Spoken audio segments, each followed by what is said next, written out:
Shalom everybody and welcome back to Insights in the Parsha of the Week, Parshat Shemot, which is also the beginning of the period, in this year's case, the 6-week period called Shovavim, where in a sense, on a personal level and on a national level, we feel like we're going back into Egypt, meaning we feel a bit of servitude and constrictions and difficulties, and our goal is to get back out B'ezrat Hashem. And our main weapon, as usual, is simcha, is being happy and joyous, B'ezrat Hashem. We're going to go into one specific point of the parsha. There's so much in these parshas, so much depth, so many details. There's only so much we can do. But let's try to find some allusions to personal devotion based on the parsha of the week. So we see in chapter 4, verse number 9, that when Hashem tells Moshe Rabbeinu, I'm going to send you go back to Egypt, and Moshe says, if I say who sends me, what should I say his name is? And Moshe Rabbeinu is trying to push off. And in chapter 4, verse 1, he says like this. Let's take a look at the verse. He says here, Vayan Moshe, after Hashem's telling Moshe to go to Egypt to redeem the Jews, Vayan Moshe vayomer vehen lo yaminu li velo yishmu b'koli.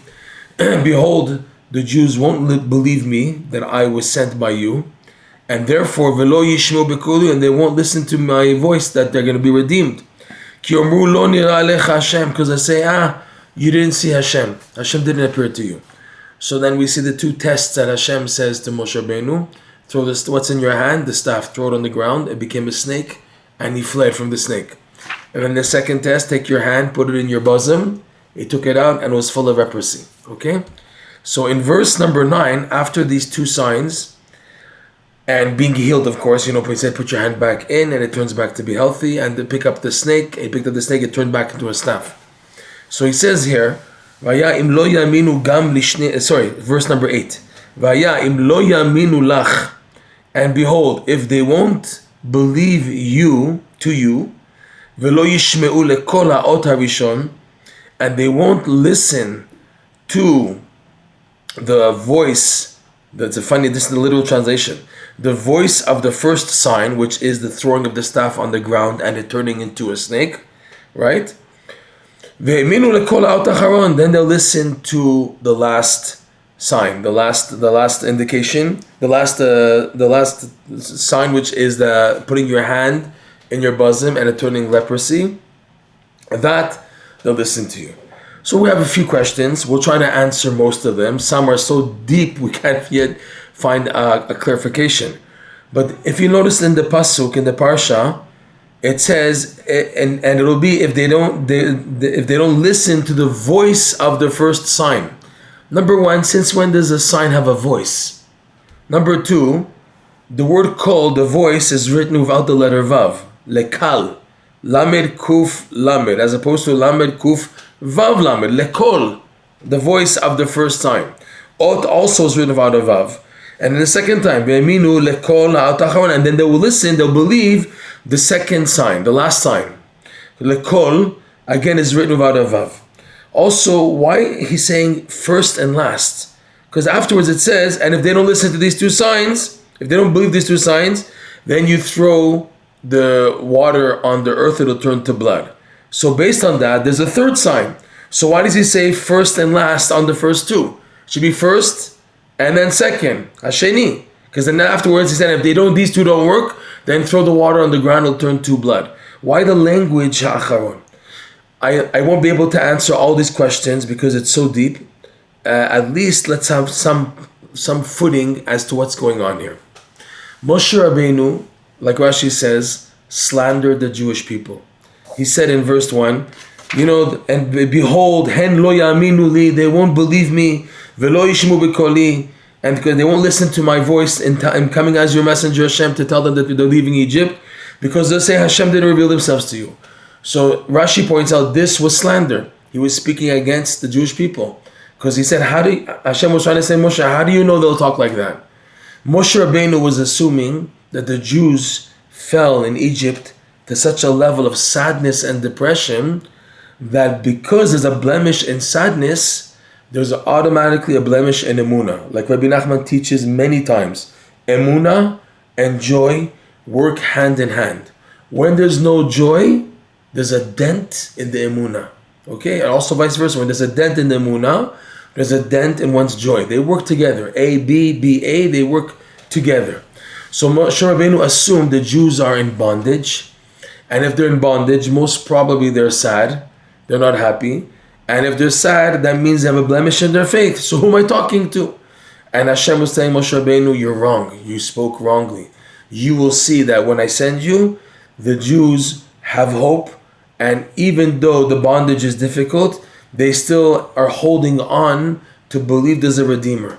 And they will come out with you. If it's not all the Jews, because like we know many Jews died in the plague of darkness, but there are still those who are a significant amount of the Jewish people, significant enough to make the continue of the Jewish people to exist after leaving Egypt. And those are the ones who actually left Egypt, and they believed faithfully in Hashem and Moshe his servant. Okay, so Hashem was telling Moshe Rabbeinu, you blemish now in believing that they are sad. And why you, Moshe Rabbeinu, do you believe that? Because by you too, there is a blemish in a dent in your sadness and in your belief.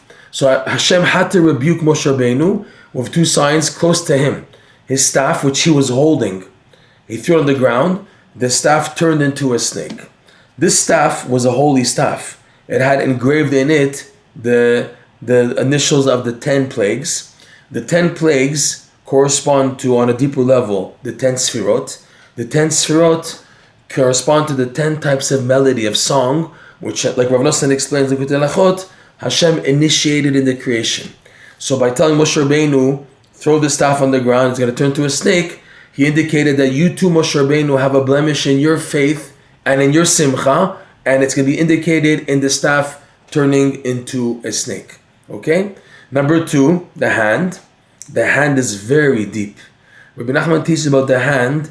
The hand is the keyway, is the gateway between simcha and activating blessings. Blessings, in other words, to have simcha bring about blessing in life, Rabbi Nachman says it's all in the hands. The idea of the hands is the gateway between the potential of the joy and what it leads to, the actuality of the blessings that it activates. So by Hashem telling Moshe Rabbeinu, take your hand, put it in your bosom, becomes leprosy.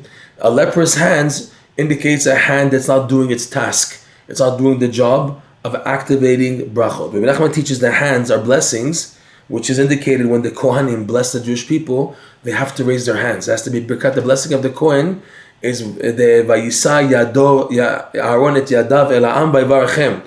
Aaron raised his hands to the Jewish people and blessed them. The idea of hands, Rabbi Nachman teaches, is the kli for blessing. But for the hands to work, it's based on a prerequisite of joy and emunah. So here on the second one, Hashem indicated to Moshe Rabbeinu, you blemished on deeper level your hands. Fine, the staff, which is the root, it has on it engraved the 10 plagues corresponding to the rectification done by the 10 types of melody, the 10 sfirot, the 10 utterances. It's number 10, which repeats itself many times in Judaism, in the Torah.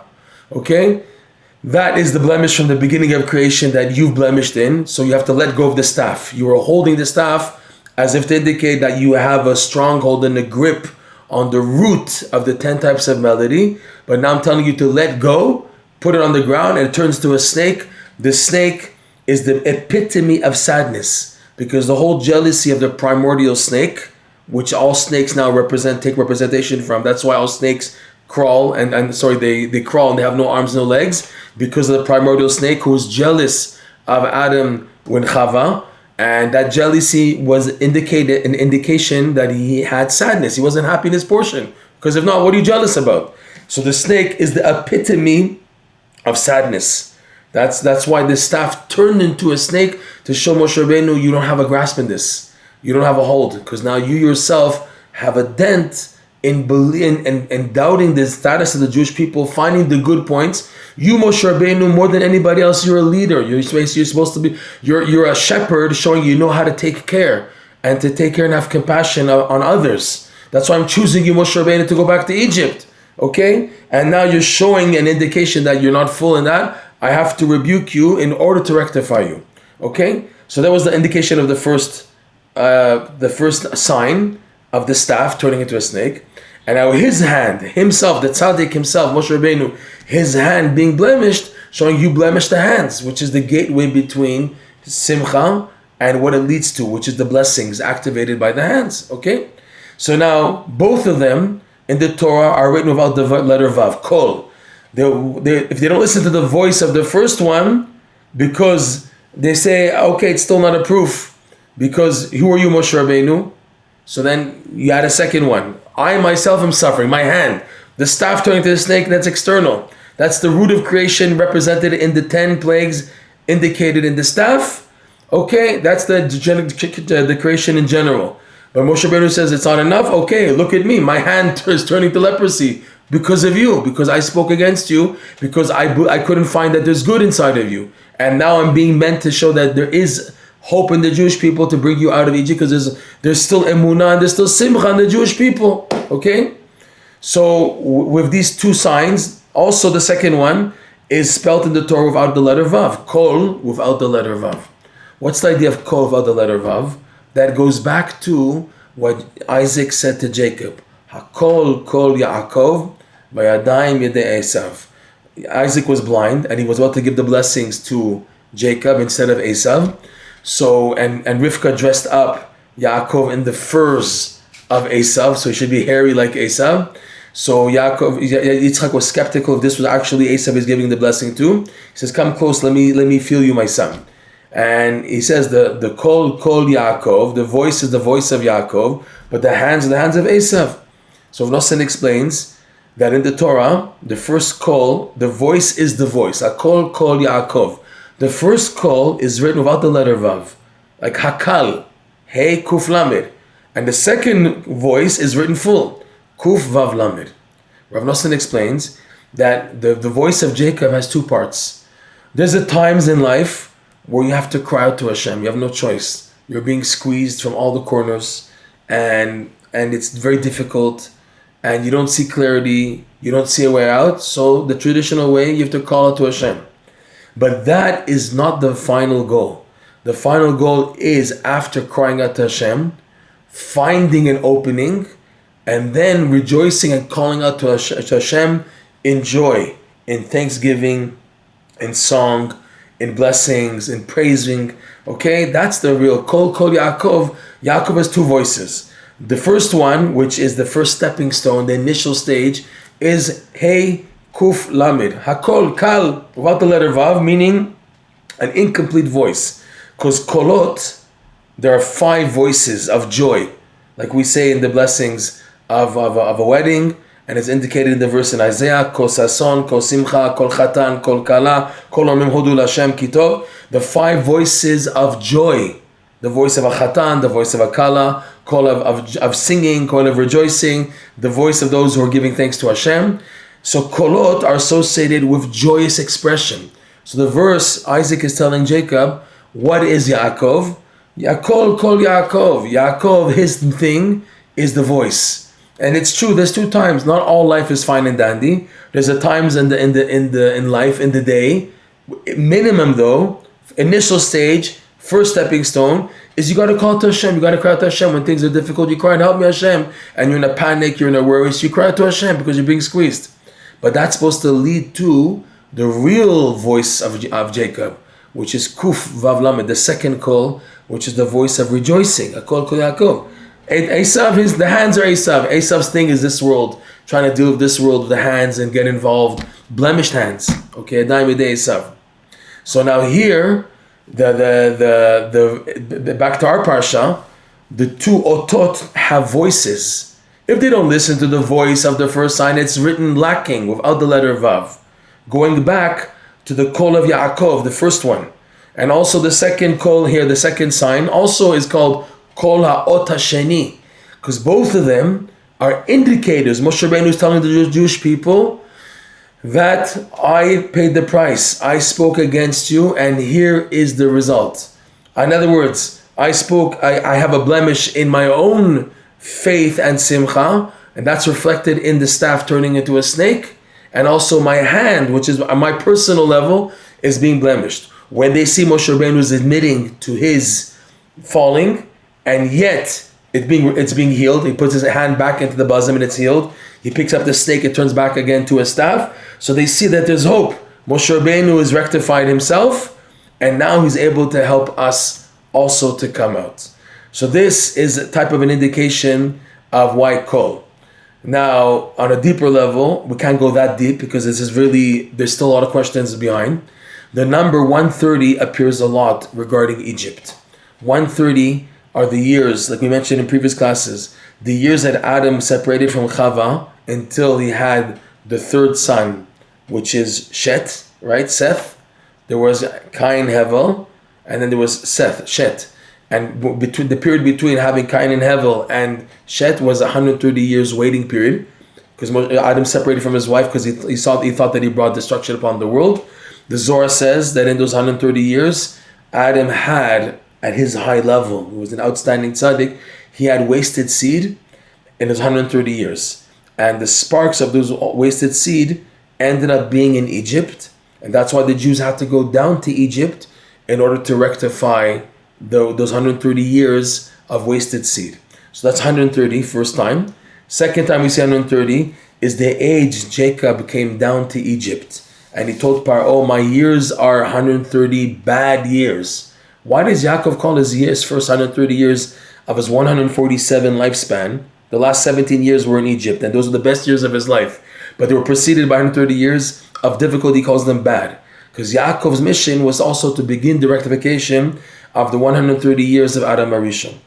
Number 3, Moshe Rabbeinu was born when his mother Yocheved was 130. He was born when she turned 130. That's when he was born, Moshe Rabbeinu, okay? So this number 130, which is Gematria Kuf Lamed, Kal, Kol, Kal, whatever you want to say, that's the same Gematria here. And it's to fix that damage. It's interesting to note, the word damage in Hebrew is kalkel, lekalkel, which is twice Kuf Lamed, Kuf Lamed. It could be an indication, number 1, to Adam's difficulty in 130 years, and number 2, Yaakov's initial difficulty of his 130 years, but both being fixed by Moshe Rabbeinu. So Moshe Rabbeinu had 2 signs. Kol ha'ot harishon, Kuf Lamed, the voice of the first sign of him throwing the staff down, showing that he's indicating that there is a dent in the emunah of the beginning of creation, which relates to Adam's time. So that's the idea of the first ot. And then the second ot is regarding Yaakov. Okay, Yaakov fixing the hands of Esav. So Moshe Rabbeinu's hand became leprosy, showing that there's a blemish in the hands of the hands of bracha, the hands due to simcha, which activate bracha and joy. So these are the 2 kolot that Moshe Rabbeinu had to rectify. So this is an indication of why it's written Kuf Lamed without the vav in the pasuk. Okay, and Rishon and Acharon, because the beginning and end, Adam and Yaakov, both beginning point and technically end point is Yaakov Avinu in this sense, because Moshe Rabbeinu comes to build up the final rectification. We know, just to explain, Yaakov's face, his image, is on the heavenly throne. The Merkava has the Pnei Yaakov. We are called Bnei Yisrael, the children of Israel. Yaakov is the goal here. So because of that, the second sign of that Moshe Rabbeinu showed the Jews is called the last one. It's not technically the last one. It should be the second one. It's called the last, to show that both first and second are first and last, to fix Adam Arishon and also to fix Yaakov. The idea to have fixed 130 years of Adam and the initial 130 years of Yaakov, which were difficult, which didn't reach the total rectification until the Jews entered Egypt. That's why Yaakov said, my 17 years are good now. What do you mean good? You're in Egypt, you left Eretz Yisrael, now it's good?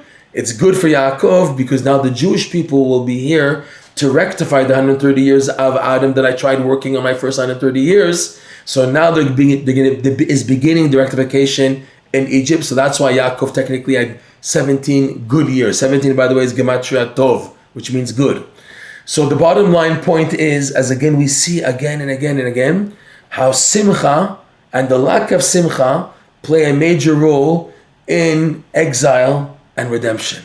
Exile is sadness, and everything happening is a byproduct of a lack of happiness. When there's atzvut, that leads to a blemish in emunah, a blemish in fear of heaven, and a blemish in conduct, sinning, transgressions. All these are byproducts of a lack of simcha, okay? And the geulah is through simcha, B'ezrat Hashem. So we see this coming up again and again in the Parshiot, that the goal is to serve Hashem with joy. The goal of everything, the final goal of everything, even the final goal of the Zohar says that the whole reason of creation is that Hashem should be made known in the world. Hashem's, like the Zohar says, Hashem's goodness, His kindness should be known in the world. So you ask yourself, for what? Okay, I recognize the kindness and goodness of Hashem. What does that do to me? It elates you, it elevates you, it brings you to a feeling of joy. So here we come again and again and again, how basically the fundamental point of all life, of all Judaism, of emunah itself, is being happy, being positive, being confident that Hashem loves you, and there's a purpose and mission for you in life, and there's always, always hope. That itself should trigger enough simcha that we should come out. One tiny thing, I remember there was a comic edition of the story of the Exodus and the exile in Egypt. And in the comics series, when trying to illustrate how the Jews were, when Paro was making decrees in order to decrease the population of the Jewish people. So the verse says, as much as Paro, this week's Parsha, as much as Paro tried to diminish the population of the Jews, ken yirbeh, veken yifrotz, the Jews were multiplying like crazy. There were shisha bekeres achad. The woman gave birth to 6 children at one shot. That's why the Jews became so many. One opinion says there were 50 million Jews in Egypt before they left, and only like 1/50th of them left. Actually, the other 49 million died in Egypt. But whatever the opinions, it's a crazy amount of Jews who were living in Egypt. That's why the Egyptians were scared. They're going to take over. Pen year bim, unless they become so fruitful and they take over, like they take over the country. So in the comic, they indicated, how the Jews were struggling with the bondage and the slavery, and then the father came home and his wife just gave birth to 6 children. And in the comics, you see her smiling, and he's smiling with the cute little babies that just they're born. So the message the comic was trying to give to the child who's reading the comic illustration is that the Jews were trying to be happy. How do you procreate under such difficulties? Yet they were happy. Also, what the Midrash says, that the husbands were so broken because it was avodat parech. That this week's parsha, that Paro wanted to break the spirit of the Jews, to break their morale. So the woman would come while the Jewish men had a break. They would sit under like apple trees.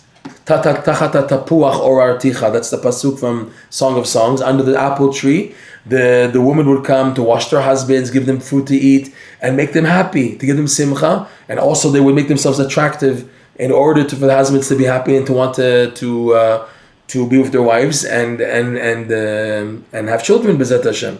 So you see, simcha was a major role in the continuity of the Jewish people in Egypt. That's how they kept on going. And that is what Hashem told Moshe Rabbeinu. Don't speak bad against the Jews. Don't say they won't believe you. They will believe you. Why? Because there's still a modicum trace of emunah and simcha in the Jewish people. So too now, our main weapon now before Mashiach comes is simcha and emunah. Okay? You can have everything in life. You can have Torah study and everything, but if there's no simcha and emunah, you're on the way down. But whereas a person has simcha and emunah, even a Jew is not so religious, but if he builds a foundation on simcha and emunah as he is, he will eventually come back to Hashem, B'ezrat Hashem. He'll find that the only way these things work, simcha and emunah, is if it's in line with the Creator, it's in line with the eternal purpose of life, because this world itself is just vanity, nothing to be happy about, nothing to believe in. But when a person, as he is, starts with a little bit of emunah and simcha and works on it, this is his way out of his personal Egypt, his personal exile. Shabbat Shalom, and only good.